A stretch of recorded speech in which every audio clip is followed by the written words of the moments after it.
Guerra en el nombre de Dios. Las grandes religiones del mundo predican paz y misericordia. La historia, incluso en la Edad Moderna, demuestra que religión y violencia no son contradictorias. En el siglo XVI surge una nueva denominación cristiana. La Iglesia de Roma, hace tiempo separada de la ortodoxa oriental, se vuelve a dividir en católicos y protestantes. Y en el nombre de Cristo se enfrentan en el conflicto más sangriento que ha conocido Europa.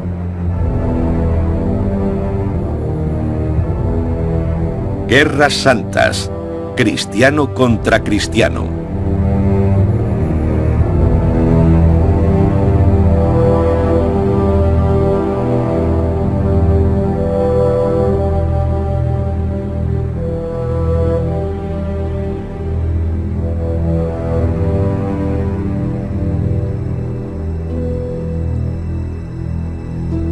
Europa entra en una nueva era, una nueva imagen del mundo, el Renacimiento.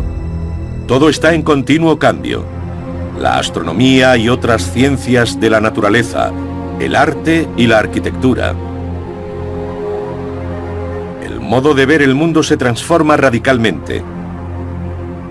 La perspectiva se convierte en naturalista, realista. Valientes marinos, especialmente portugueses y españoles, se aventuran en extraños mundos desconocidos.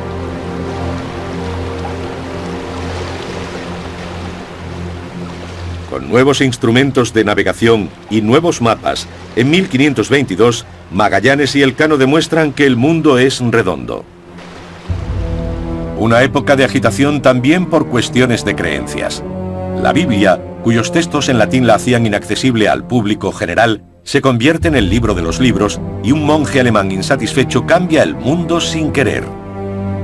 Martín Lutero no quiere la reforma, solo pretende reformar.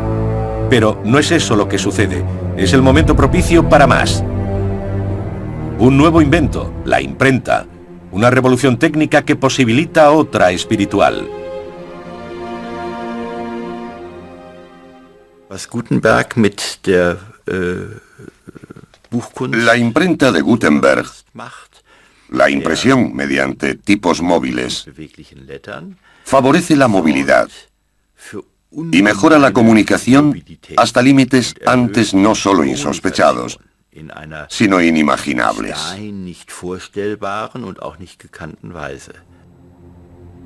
La autoridad moral de la Iglesia, la del Papa, ha alcanzado su punto más bajo con los Borgia. Los hijos del Papa Alejandro VI, Lucrecia y César, gobiernan igual que su padre mediante intrigas, asesinato y violencia.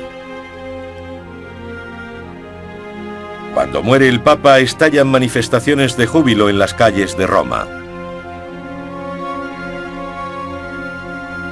El fraile agustino Martín Lutero se desespera ante una situación intolerable: la corrupción de la Iglesia.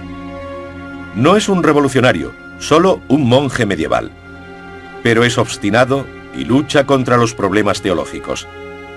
Con toda probabilidad, él mismo no clava ninguna de sus 95 tesis escritas en latín en la puerta de la iglesia de Wittenberg, a pesar de lo popular que se haya vuelto esa imagen.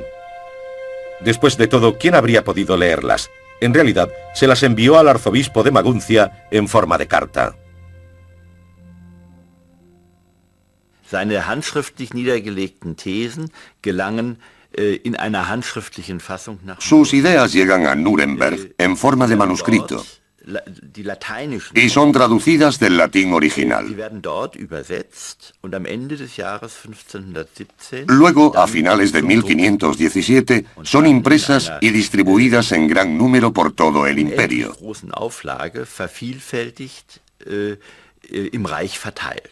Lutero no tuvo nada que ver con ello, y por supuesto, no era eso lo que pretendía.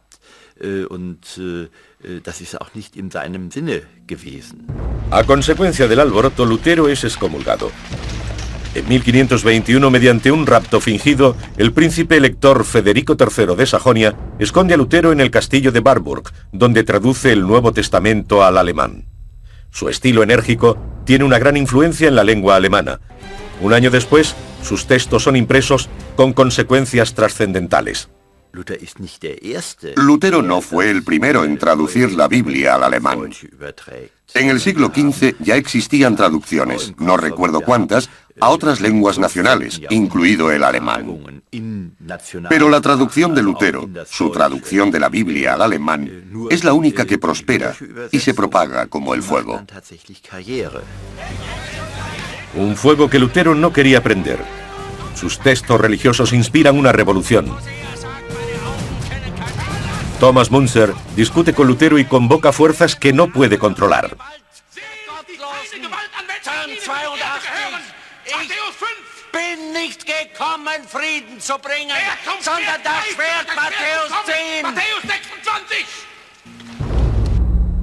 Al principio favorable a los insurgentes, Lutero apela a los príncipes reinantes para que adopten duras medidas contra las hordas de campesinos que se dedican a robar y a matar. No quiere que lo asocien con las brutalidades que cometen. No le gusta Müntzer y no quiere unirse a la revolución.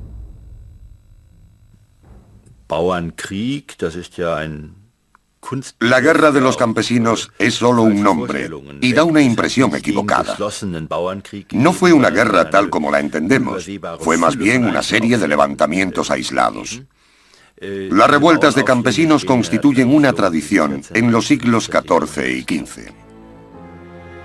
Pero los príncipes no reaccionan como pretendía Lutero. Y sufre con la Reforma tanto como ha influido en ella. No tiene control sobre los acontecimientos. La Reforma atrae a fanáticos. Las revueltas contra el poder del clero llegan a todas partes. Los iconoclastas atacan iglesias.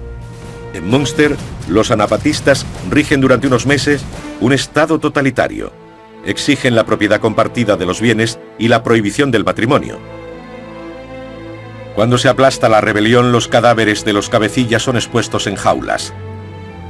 La Reforma se extiende por toda Europa, dividiéndola en diferentes facciones. Zwinglio en Zúrich, Calvino en Ginebra. Incluso Escocia tiene su propio héroe local en la persona de John Knox.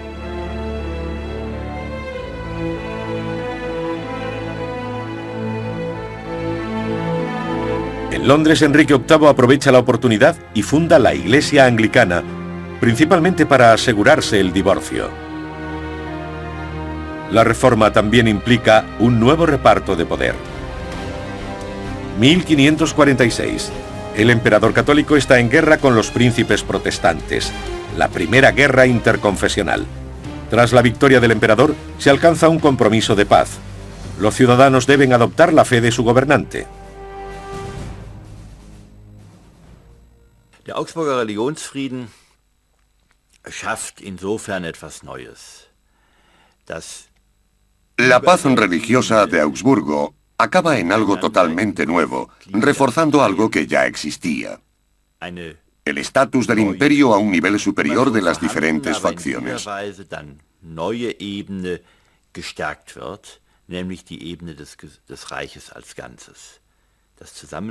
Un nivel en el que el rey y el Estado imperial trabajan juntos como árbitros supremos, responsables de salvaguardar la paz y la ley del imperio.